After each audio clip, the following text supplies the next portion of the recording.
Hi guys, welcome back to my channel. Today we are talking about how to prepare for a Zoom meeting, how to look your best, how to look together, but in a very simple way. We're not overdoing it today. We're just going for this really put together, ready to get to work look. So if you are interested in making yourself look better for video calls or for Zoom meetings, keep watching.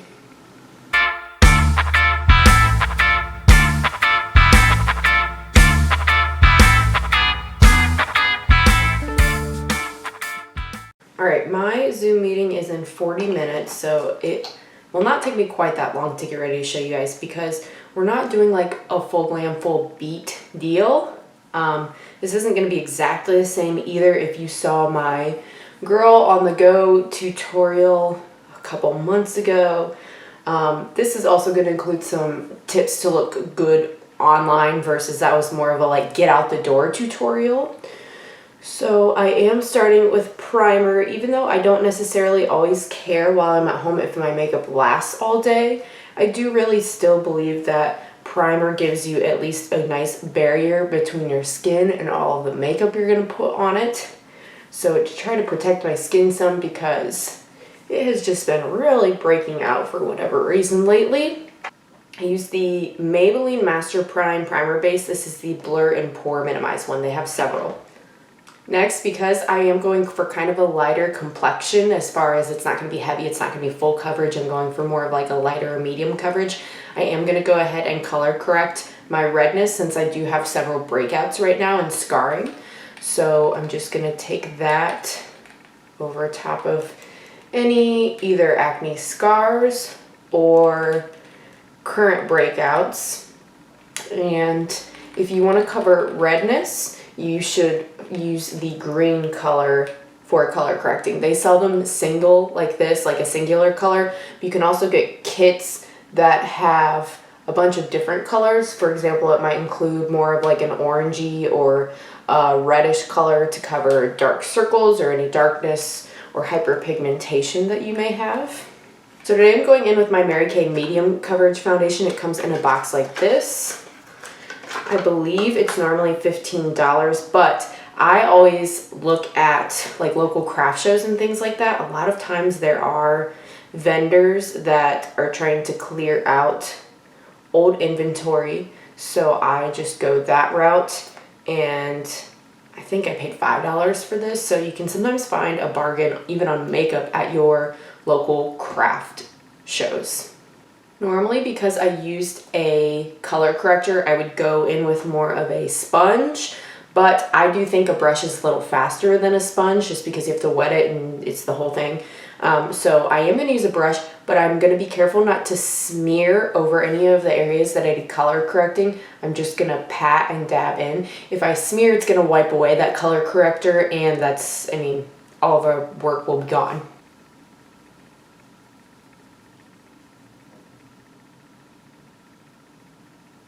Obviously, you don't necessarily have to do your complexion for a Zoom meeting. There is actually a function where you don't have to have video at all. You can just do audio. But I like to do the video. I think it, just like texting, texting and phone calls, when you can't see the person, you can't really read the conversation as well, in my mind. And you may have really clear, even skin, and maybe you don't need foundation. I have a lot of unevenness, kind of almost like patchiness. I have areas that are splotchy and more red than others that I just like foundation just to make me look even. But this is also why I like more of a light to medium coverage for something like this, because you can probably tell and see this looks very skin-like. It's not looking makeup-y. Now, we are looking a little tired today, I will say, so I am going to go in with my Tarte Shape Tape and do a little under the eyes just to brighten that some. This is a lot of people's favorite concealer. I will tell you, it is not my favorite concealer. I find it to be a little drying, and if you have any sort of fine lines or wrinkles under your eyes, I find it accentuates them a little bit, which you don't want, but I just luckily bought a little baby one to try, so I wasn't out too much money. I'm just trying to use it up at this point. And even if you get something you don't like under the eyes, you could also use this if you find with your color corrector that maybe like, oh, this little acne is still peeking through even with the color corrector and foundation. You could use a concealer to go back in and very lightly hit some of those areas again. It just depends what you want. I know some people like to buy two concealers, one that is the skin color so that they can cover blemishes, and then sometimes they'll buy a different shade for under the eye because they might want something that's actually lighter than their actual skin tone for under the eye to further give it more of a brightening or highlighting effect. Then you do want to make sure you blend that out. We're not just going to leave it sitting in a clump on the face there. I actually don't go over the whole thing. I like to just kind of go over the edges where you can see it, and I'll leave the middle. And I'm just using a little flat concealer brush as an M224 for that. I'm going to take the tiniest little bit of my Kokie powder and set it, but I'm not going to do too much at all because otherwise it will start to make my under eye look like a crepe. We're only doing a little powder. The only reason we're doing any powder is so that it does not start to move around because it is a lot creamier than the foundation. We don't want it to start laying in our creases to the point where you can like see the crease in your face and see all the product's sitting in your crease in the face. I also like the finish of this foundation. I think it's very satin. It's not dewy. I don't like dewy things because I do have oily complexion, but it's also not matte. It just is very nice and skin-like. It almost feels kind of like dries down to a powder finish, almost satiny powder, which I like. That's also why I like the NYX Can't Stop Won't Stop foundation, but I've completely used that product up, which some of these are on my product pan 2020 video, that girl on the go video I mentioned. I'll link that down below if you haven't seen that yet, but I'm finding I'm actually having to start replacing some of those items because I have used some of those items up. Like blush, for example, I just used all of that up for my project pan list yesterday, so I'll be inserting something new today. I try not to go too crazy with my eyebrows, but I do think they look a little sparse. So I'm taking my City Color Bold Brow Duo and a little Avon eyeliner brush, and I'm just going to outline the top and the bottom of my brow.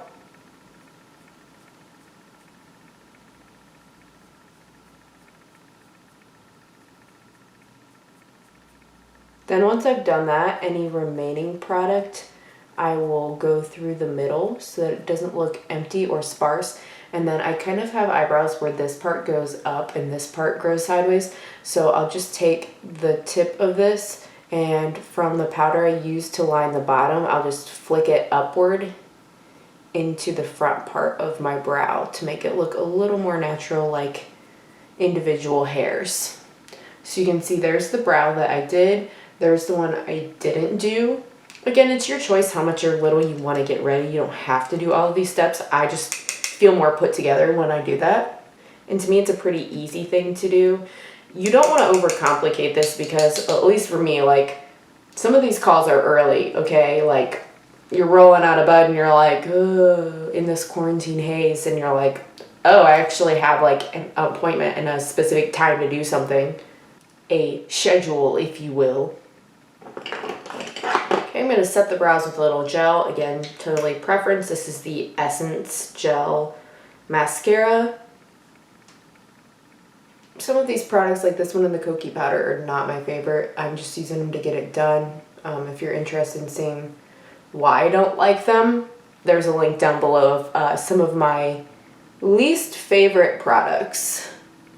So especially since I used powder, that gel is going to make sure everything stays in place. There's no powder fallout, nothing wild's happening. Everything stays the way I applied it. And next I'm just going to put a little bit of my Avon eyeshadow primer in light beige. And to do this, I am using the same brush that I blended out that concealer. I try to just have one brush be kind of like my creams blush, so that I'm not using a whole bunch of different brushes for cream, because sometimes I do like to use a concealer brush for powder eyeshadow. If I'm trying to really pack something on, that flat brush can be helpful. and I don't want to use all my brushes for cream and then be going in with a powder, and it would just be a mess. Okay, again, not that you care if the makeup lasts all day for a Zoom call, but I do recommend some sort of primer just because, I mean, unless you're not like me, if you're someone that has a lot of blue, purple veins in your eyes, that primer will help cover it, and it just, again, makes you look more put together and awake. So next, I don't really contour, but I'm going to do a little bronzing because I am pale AF from being inside, and I also want to give kind of the illusion of cheekbones because, let's be honest, do we want everyone to know visually how much we've been eating during this quarantine? Probably not. So this is my JS3 little brush here, compact little bronzing brush. And I'm going into my LA Colors bronzers in shade Glowing. And I'm just going to start right here. Good trick is to start at the top of your earlobe and kind of come in from there. And I'm just going to blend it upwards in little circles. And I'm going to go all the way around the perimeter of my forehead. Blend it in, make sure there's not any harsh lines there. And a lot of people are like, why the forehead? Well, when you're all done, bronzing the forehead here kind of helps you to give the illusion of a smaller forehead, which, hello, I want. Not everybody might need that, but it's part of my journey. Besides looking a little harsher, so I'm actually going to switch to a JH2, not putting any extra product on this. It's just a bigger, fluffier brush to help blend out a little bit more. I don't want too harsh of a line here halfway through my face. I'm going to go in with a baked kind of glowy blush today because I'm not going to do highlighter. I'm not trying to be really blingy today, keeping it simple. And this is the Ciate London blush in Matchmaker, and I love how it looks, this little baked swirly moment. You can kind of see it is a little like blush and highlighter in one. I'm going with my Luxie 504. This is an angled blush brush for this. Just going to give me a nice healthy glow so I can look nice and well off to all of my coworkers. Some of you may be like me and you're really not handling all of this situation well, but you know, it's a thing about going to work and having meetings and things. You almost have to have the appearance of like it's all together, it's fine. I definitely foresee this becoming one of my favorite summer blushes too, just because, again, because I'm so oily, I get kind of like glistening anyway in the summer, so putting something already on that looks very skin-like and a little dewy looking, if you will. I know I said I don't like dewy foundations, but the difference is this is not dewy, it's just dewy looking. That's the difference. Just a little bit of luminosity. It kind of will hide as it gets hotter and hotter. If I do start to get a little like oily or whatever from the weather, it'll just add to the glistening look and look more dewy and not oily. See that shine right there? Like it really almost kind of looks like I'm wearing a highlighter, at least I think, like right here in the monitor, but all I put on was that blush. Try to go for a color that's not going to be super poppin' and crazy too, just like a really light flush. We're trying to keep it simple for our Zoom meeting. So next I'm going in with a single eyeshadow. You can use whatever single color you want. I'm going in with this little Ulta compact that I got, and I'm just using this plum matte shade on the top. If you have this particular Ulta freebie that they gave out at some point, great, by all means use it. I think it was some fall palette that they gave out looking at the colors, but I'm going to use this Plum Pop. There's plenty of palettes that have some sort of matte plum color that you could just use that. Or you could use something else if you just want a brown to be more neutral. I think the plum looks nice with my complexion and the color of my hair and everything, but do what you think complements or suits you best. Again, this is just enough that people are going to be like, oh, you know, she actually put in an effort, put on a little makeup, looks put together for work, but we're not doing a 3-layer cut crease with a cat eye. So I just took a little of that, not too much, because I just want to blow it out all over the eye, and I go almost up to the eyebrow, in fact, with that, because I do have hooded eyes and it doesn't look that wild when I open my eyes. That's the only eyeshadow I'm doing. I put that on with kind of a fluffy brush here. This particular one is the M433. I'm looking for liner. Where are you? There you are. Okay, so this is the Beauty for Real Eyeline 24/7 eyeliner in Whiskey. I think this is a really nice natural shade to go with this. It's kind of a bronzy color. So I'm just going to put a little bit on my upper lash line. Now I am having my hand here to try to steady my eye because it seems to twitch when I do this, but I notice I'm not pulling on it. You don't want to pull on that when you do your eyeliner. If you do, guys, I know it's a really hard habit to break. I used to do it, but you are stretching your skin and you are just asking for saggy eyelid skin and for fine lines to come on sooner than they have to, and you don't want those effects in your life, I'm guessing. I mean, I don't know anyone who's like, oh, it's gonna make me look older faster. Cool, let's do it. So again, I'm not even doing a cat eye or anything. I'm just putting it right there on the lash line. If you don't want to, you don't have to, guys. This is not like you don't have to strictly follow this tutorial. You can do whatever you want, but already you can see I just look more like awake and put together than I did at the very beginning. So one of the things I think makes me look more awake than anything is mascara. So I am gonna put on one coat of this really quickly. This is the Tarte Man Eater mascara. If you don't want mascara, maybe just, do a quick little curl of the lashes or something if you are someone that curls your lashes. I have a little bit of downturned lashes just on the outside here, but I'm not curling today because I actually do feel like this mascara does a pretty good job of lifting just with the formula of the mascara itself. So like I said, nothing crazy, no falsies, no anything, just a little like to make you look like good. And I mean, not that you have to look good for your coworkers. You can do whatever you want, but I know to me, it just makes me feel good when I look like I have my ish together. I'm gonna do a little setting spray.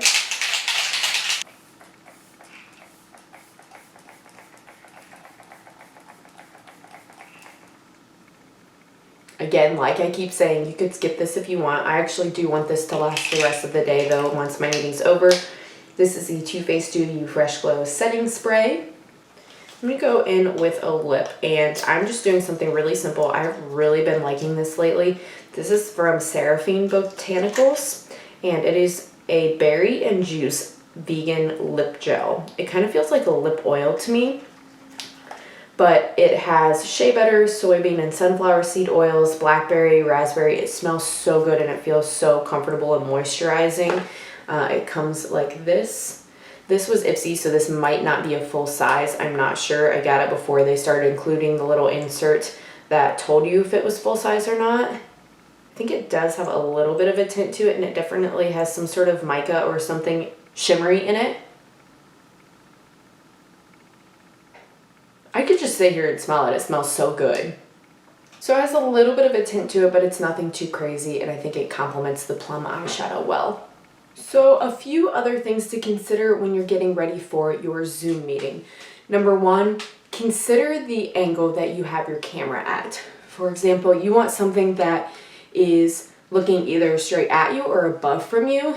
If you have something like a laptop that's lower than you looking up at you, you get a view like of this, and sometimes that can accentuate your jowls, which you might not want, might not be flattering, and give everybody a good look up your nostrils.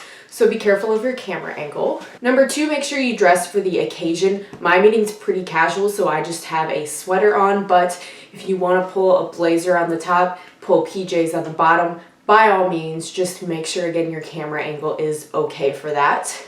Last thing I would say is lighting. You're definitely going to look better in better lighting, so try not to go into a dark or dim room with the curtains drawn.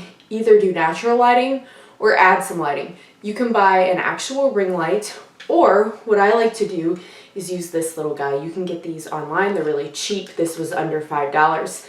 And it's a little clip that you can put on your webcam if you have one built into your laptop. You'll need more of a ring light with a stand if you're using an external webcam. Also use this if you're using Zoom or something on your phone on an app. You just clip it over top so that it does not close and cover over the camera.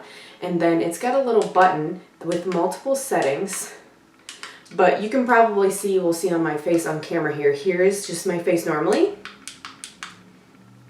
And you can see with the light, here's normally, and then here's with the little light. You can definitely see the difference between one side of my face and the other. That's why in a lot of makeup videos, they'll actually go really heavy and hard with the makeup because lights do wash out your skin and the appearance of it. So it almost, you might have noticed, was a little bit of an eraser, like for my blush. And it's just like, oh, is she wearing blush? Oh yeah, she is wearing blush. Is she wearing blush? I don't know.